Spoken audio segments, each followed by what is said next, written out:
You're author of a brand new book, The Trump Economic Miracle. I've been reading it from cover to cover, studying it, and it's terrific.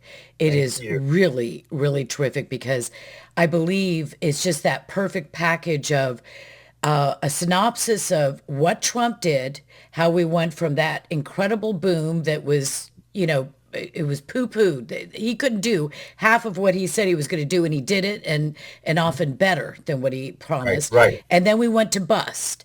And so you have two chapters on boom and bust, and we can compare those or you can synthesize them. And then we also have what Kamala's America would look like and Hmm. the dire prospect of that. And there's much more in the book. There's 7, 8, 9 chapters. By the way, get the book. It is really good because it is, like I said, it's just this perfect little package. It's not, a tome. It's just the right size. And every single page has a graph. I love graphs. Or I don't love Venn diagrams like Kamala, but I love graphs. Anyway, so go to Amazon and give it a great rating because the left wing is in there trying to Yeah, bring it down, as we yeah. know. By the way, these ratings that come in, we've had a lot of people rate the book, and the people who actually read the book, most of them say very nice things about it. The ones that are the negative reviews, they all say the same thing. So they're not; these are not even people who've read the book. It's a campaign by the left to just discredit anything that they don't agree with. And we know that because what happens, these left-wing groups say, give this a negative rating and say da da da da da, and they all say the same thing. So we know that's what they're doing. They're very good at this, by the way. I appreciate your very kind words about the book, but I just, for full disclosure, this is a book that I was co-authored with Arthur Laffer, who is one of the most famous economists in the world. Yeah, yeah, and he's the one who wrote the Reagan plan. He worked for Margaret Thatcher. He helped, he and I with Larry Kudlow did the Trump tax plan. He's incredibly famous and incredibly smart. And so he and I worked, and this was a labor of love. We had so much fun putting this thing together because the statistics, they speak for themselves. All we do here, folks, is just lay out the evidence, right? These are the official government statistics. The Biden administration's own statistics are an indictment of what they have done. Exactly. And that's why the graphs are so important, bar charts and all that, because it shows it so clearly. You cannot deny this. And it's not like having a conversation. They can say, well, but what about? No, just Right. look, let's look at the numbers. That's reality. Well, And this is an important point. Sorry to interrupt, but again, that's an important point because when they say, "Oh, if Trump is president, this and that are going to happen." Now, two things about that. Number one, Trump has always already been president, so we know what he will do. He's going to do pretty much what he did in his first term, and it worked. Unless you're a total left winger and you don't like prosperity and you don't like peace and you don't like more people working and you don't like higher incomes and you don't like lower taxes, but most of us do like those things. And that's, point number one. Point number two, what we did in the book is just contrast what happened then and now. And one other quick point, and that we have a little fun chapter at the very end. It's very short. It's 3 pages. We just looked at all these, remember all these apocalyptic claims the left said if Trump won the election in 2016. Oh my God, he's going to cause a Great Depression. Everybody's going to lose their job. Destroy the country. Da da da da. Well, he was president. He didn't destroy the economy. He rebuilt the economy. And so what's so interesting is these same people who were wrong 8 years ago are making exactly the same claims now. let me mention this one Yeah. thing, and I want you to run with this. Yes. Besides so many aspects of economic Mhm. theory and practice, regulatory state, the deep state, the swamp, the Yes. bureaucratic state, whatever you want to call it, it's almost like the regulations and expanding government is the reason for the deep state, and the deep state is the reason for that. One can't exist without the other, but it Mhm. brings impoverishment and slavery of one form or another to everybody that touches it. And America's got to shed that. And that's what I think is going to happen on steroids if Elon's coming in as the department head of the Department of Government Efficiency, Oversight. as he Yeah. Right. called it. My first question to you is this. Kamala's America, the nightmare scenario. What is the ultimate effect? Okay, we got day one. We've got the first 100 days, those typical things. But after 4 years of this kind of ideology and the objects of their affections, their goals, what kind of country will we live in? What is your worst scenario? Well, I'll give Kamala Harris some credit. She's actually, unlike most Democrats when they run for president, she's not camouflaging or hiding what she's going to do. I mean, she's told us she's going to raise taxes more than any other president in history. She has told us that she's going to destroy the American energy, production. She has told us that she supports things like Medicare for all and reparation payments. Now, she's backed away from a little bit of those things, but we all know that's what she's going to do. And this would be basically a cancer cell in the economy if you did these things. She's told us she's taxing unrealized capital gains, which means you're going to have to sell your farm. You're going to have to sell your business to pay all these taxes that you're going to owe for the government. She has told us that she wants to regulate everything. She wants to force people to buy electric vehicles, and I'm not against electric vehicles, but I sure am against the government telling me I have to buy an electric vehicle. She's for she's for the Green New Deal, for goodness sakes, which is a several Green New trillion scam. dollar. Come on, let's be accurate. It's the that's Green a good New way scam. The Green New scam, and it's a $2 trillion. It's all just about giving money to left-wing organizations. So what? The answer to your question is it will be an economic catastrophe if she wins. I would take Hillary Clinton over Kamala Harris. I would take, Michael Dukakis over Kamala Harris. At least those people were reasonable on some issues. Now, the other thing I would say is that Kamala Harris has zero business experience, none. Although I guess she says she worked 1 year for McDonald's. I don't know if we believe her or not, didn't. but I mean, didn't. what kind of a low life lies on the resume about working at McDonald's?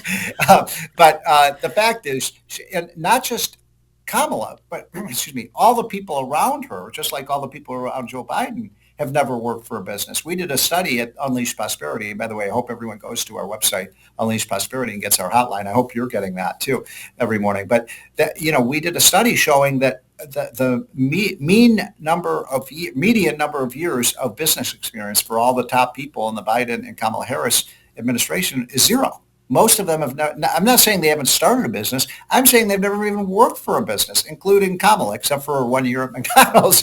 And so the fact is that let's put ideology aside. I'm a conservative like you are. I believe in but I don't care what your ideology is. Would you get on an airplane if you walked, past the cockpit while you're, boarding the plane and the two pilots are talking to each other? I don't know how to fly this thing. Do you? I mean, I'd run I'd get off that plane in 2 minutes. She is not just ideologically wrong. She is completely incompetent, just like Biden has been. Look at what they did with the hurricanes.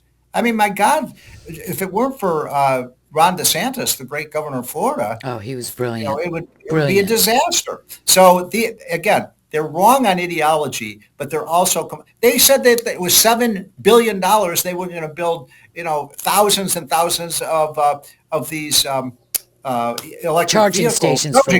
Right. Mm-hmm. And then, how many they've built so far? 8 with $7 billion.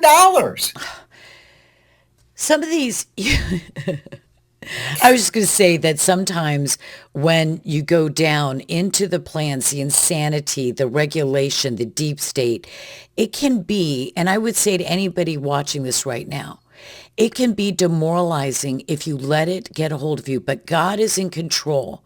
And that is what we have to remember. We have to keep fighting no matter how dark it gets, because this is really about light versus darkness. Let me say this, Stephen. Economics seems sort of like it's somebody would say bean counter, like to be pejorative or something like that. It's not, because there is no economic policy that it doesn't have a moral undergirding to it. It is either good for humanity. It's either good for people. It encourages prosperity and peace and growth and good neighborliness, unlike socialism, or it destroys that.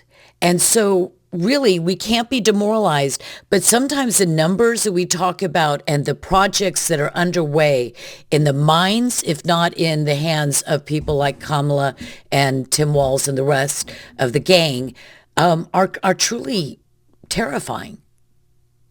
Well, I'm very worried about it. I mean, I think you could throw the U.S. economy into a severe recession. People would lose their jobs. Companies would move overseas. Remember, under Trump, we brought companies back to the That's United right. States. They would leave here. She doesn't get that. And, I think, I don't know I've never met Kamala Harris. I don't know if she just doesn't understand what we're talking about or whether she's a true believer in the left wing. I just don't know her well enough to know what makes her tick. But I'm telling you, folks, the policies that she has endorsed scare me as an They economist. dismantle And the American economy. It when you just dismantles. said, when you said, free markets are about more than just prosperity, you're right. They're also about freedom to make That's your own right. decision. This is a woman whose her whole party want to tell you what kind of car you can drive. They want to take away your air conditioner. They want to take away your dishwasher. They want to take away your gas stove. They want to tell you what kind of light bulbs you can put in your bedroom. I remember the left used to say, keep the government out of the bedroom. Yeah, let's keep the government out of the bedroom. What I do in Keep my them out of the house light is my sockets. own business. That's right. That's Keep the right. lights on. There was there was also she wants to talk about of course we had the banning of plastic straws, but she wants to talk about red meat, meat. And They hate, when hate cattle. They want to kill cows. They don't want cows because of cow flatulation. They think that's what causes the change in the temperature of the planet. I mean, these people are a little wacko. By the way, the University of Iowa came out with a study, very, very deep. It was in the last, I don't know, maybe 30 days or so ago, that shows that cows are a net, I don't know, carbon benefit Oh, really? yes, it's excellent. Tell me that study. I have not seen it. A lot of times I see economists and politicians talking about this as if the policies are misguided. But Steve, does it really seem as if the policies are misguided? Because the numbers are there. The actual history is there. There was prosperity under Trump. There was prosperity under other governments. Reagan. I saw, Calvin Coolidge cut taxes, Yeah. JFK cut taxes, Reagan. Ronald Reagan cut taxes, Donald J. Trump cuts taxes. And by the way, these are all four presidents that are highly, actually, Roosevelt is the god of the left. But I mean, the point is that we can look back and see what they did and what they attempted to do when they were thwarted. They still attempted to do it. And I wonder if it's the ideology is more important than what the actual reality is.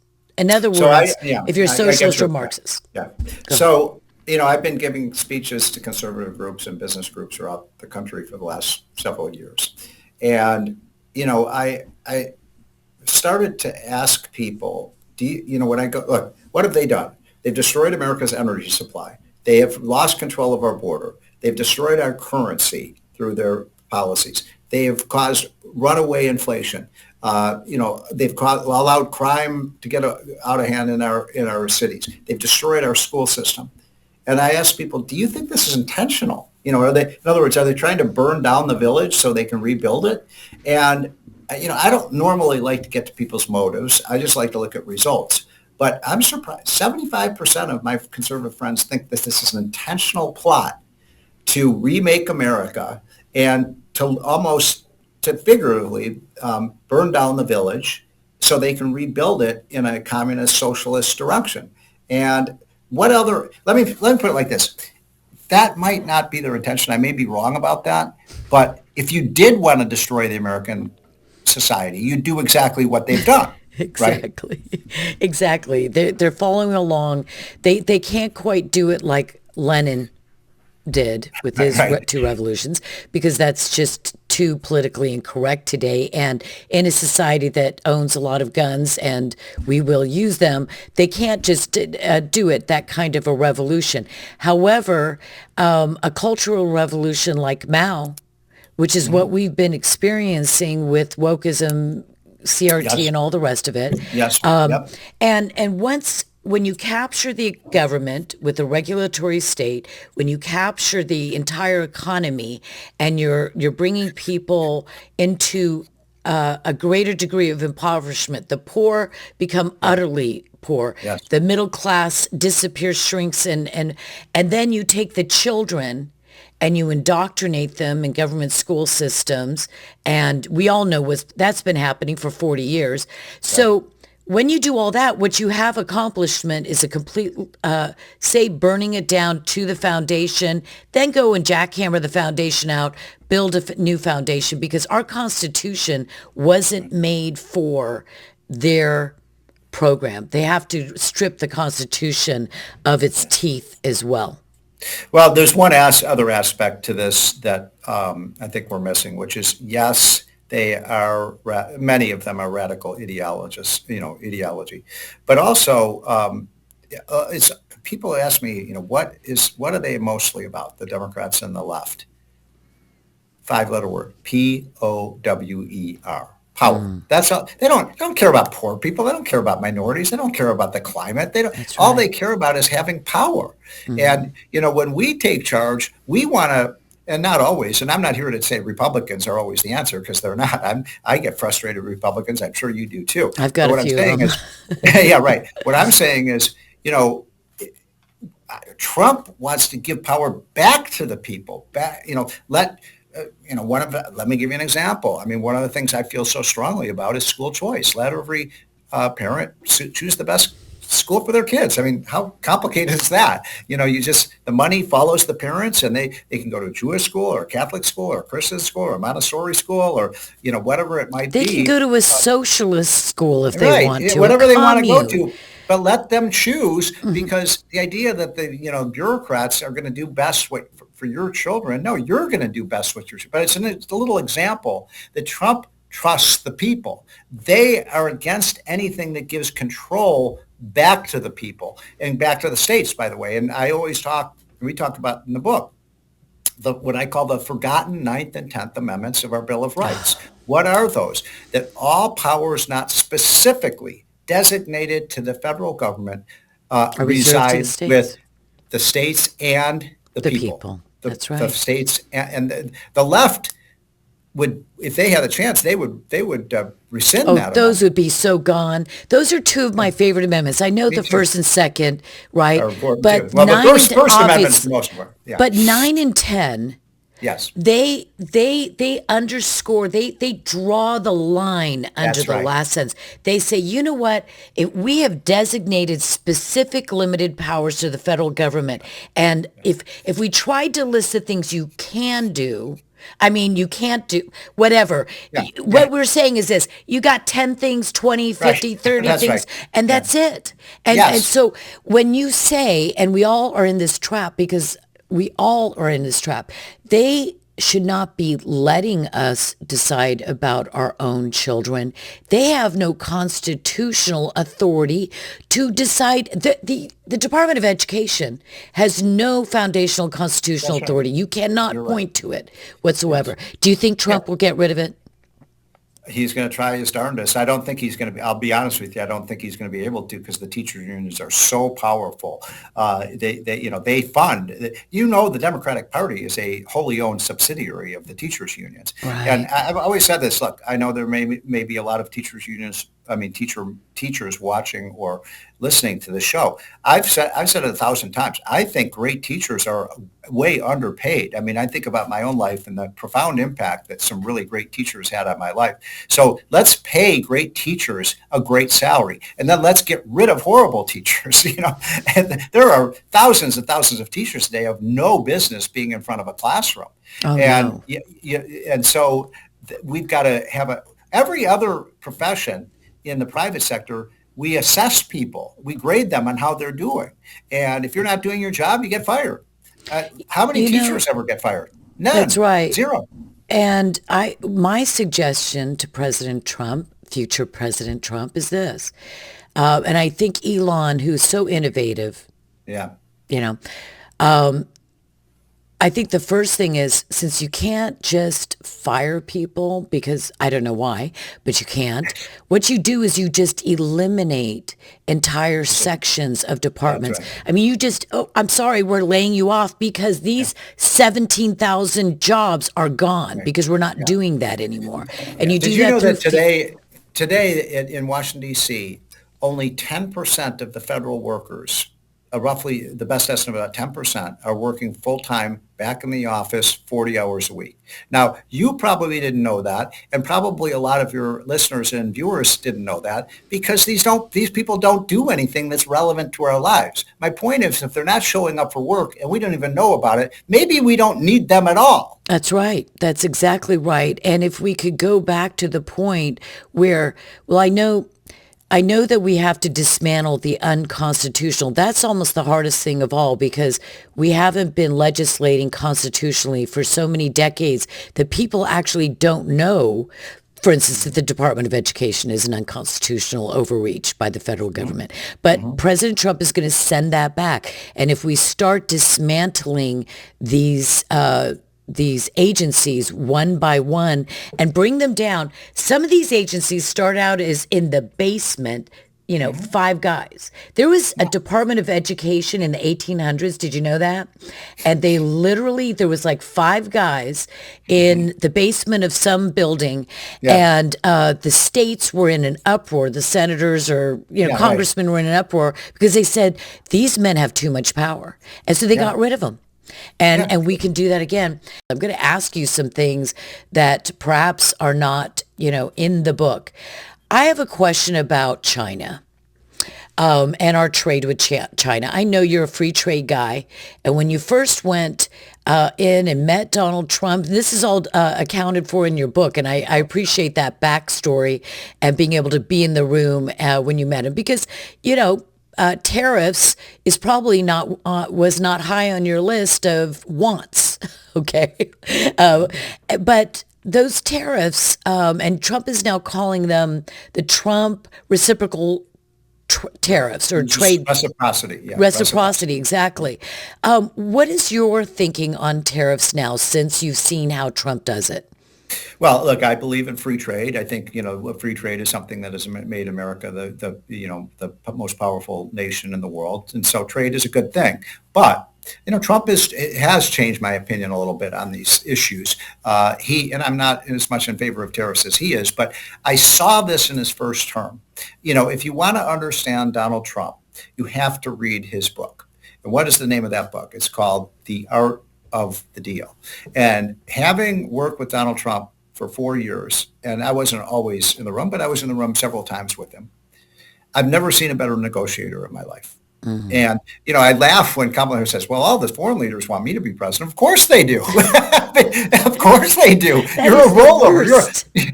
You're a patsy. Of course they don't want Donald Trump to be president because he's going to drive a hard bargain with them. The European, what's the old saying? I don't want them to love me. I want them to respect me. That's right. And Trump, he would go into these meetings. He'd be a hard ass, excuse the expression, but he was tough. And he would go right at these leaders and say, you're going to do this. And they say, no, then I'm going to slap you with a tariff. He used tariffs as a weapon, as a negotiating tool. And boy, did he deliver. I mean, remember when he got NATO to pay their dues? Remember that? Remember he got Mexico to help on the border. He got China to back down on all sorts of their predatory trade practices. They're back doing it again now because we have a patsy in the White House. That's My point right. is, Trump is a great negotiator. I'm not a big tariff guy, but he is going to use that leverage to get better deals for American workers and American companies. That's going to bring jobs back to the United States. It's going to make us much more prosperous. It's going to And I bring guarantee- manufacturing back to the Well, United all the States. jobs, yeah, all of the jobs. We're buying computers and tennis shoes made by slaves in China. And by the way, China is, when I said I'm for free trade, I think you've got to put China in a different category. That because is. they are an enemy and an adversary of the United States. They are a danger to the world. And I think, just like you wouldn't trade with Nazi Germany, right? I think that this is a very dangerous situation in China. And it's sad that China has moved in the wrong direction, but they have. And so I feel much better knowing that Trump will be the steward of our economy and international security. It really worries me. I'm not a foreign policy or military expert, but I think Trump is onto something. We said, look, you elect Kamala Harris, we may be looking at World War III. Yes. Yeah. The I deep believe that. stabilization and her Yes. fault. I mean, remember how Biden kept saying, China's not an enemy. They're no danger to us. He would say that over and over and over again. And then Obama, Biden, Harris cozy up to Iran, give them the ability to fund their proxies and go to war. And then we have Russia. Why would we be and that's a whole nother story.